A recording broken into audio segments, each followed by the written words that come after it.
All right, I wanted to do something a little different this week and catch you guys up on some insider stuff going on over here at the Rubin Report. First off, I just want to say how pleased we are not only with the growth of the show in terms of numbers, but also in terms of the content that we're putting out every week.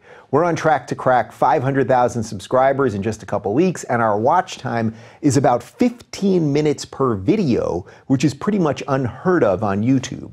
Our audience engagement is also equally great, and even the comment section right here on YouTube hasn't totally devolved into the abyss of hate like so many other channels have.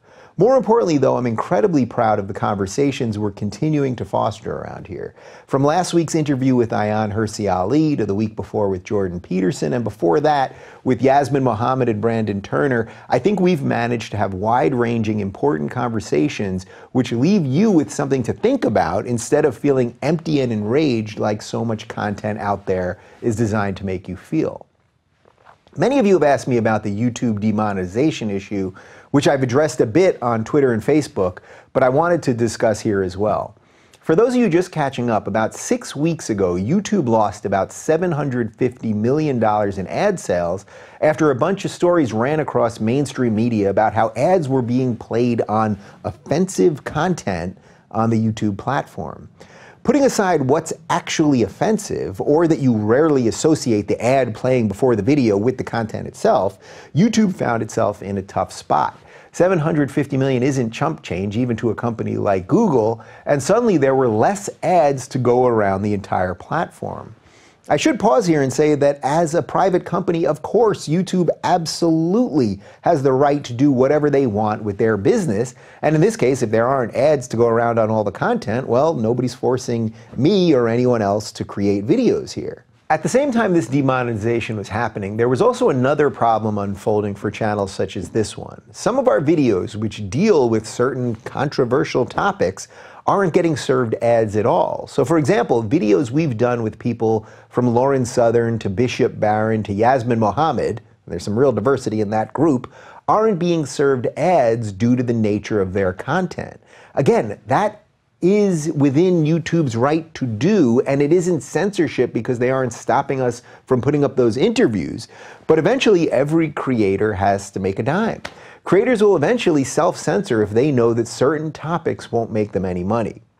Since I try to be as transparent as possible with you, I want to tell you a little bit more about how our economics work around here. Our interview with Ayaan Hirsi Ali, which was done on location in another city due to security issues, cost us over $5,000 between studio rental, flying my crew to another city, hotel rooms, and some other ancillary costs. The 4 videos that we put up with Ayaan have made us less than $1,000 back on YouTube. I'm no economist, but even I know that that's not a sustainable business model. In this case, not doing the interview with Ayaan would have been the prudent business decision, but of course I'm thrilled and honored that Ayaan took the time, and in my view, it was worth the financial hit we took to make it happen. The truth that Ayaan speaks about female genital mutilation, the left's alliance with Islam, and the power of the individual as a linchpin in a free and Western society are all messages that I think must be heard and must be amplified. I'll continue to have those important conversations regardless of the financial implications as long as we can possibly do so. I mention all of this insider stuff to you, not for your pity or even for your money, but just to give you a little insight into how complex content creation is these days and how there are often behind-the-scenes issues that have little to do with the content, but a lot to do with how we're able to make it. So I'll end this with another thank you to all of you who've continued to support us via monthly pledges on Patreon or through one-time pledges on PayPal. You guys are the ones who make it possible to do this show and allow us to make decisions based on the conversations that we want to have without solely looking at the bottom line. We're going to continue to find new partners to work with and other out-of-the-box ways to monetize our content, but without you, we simply couldn't do what we do around here.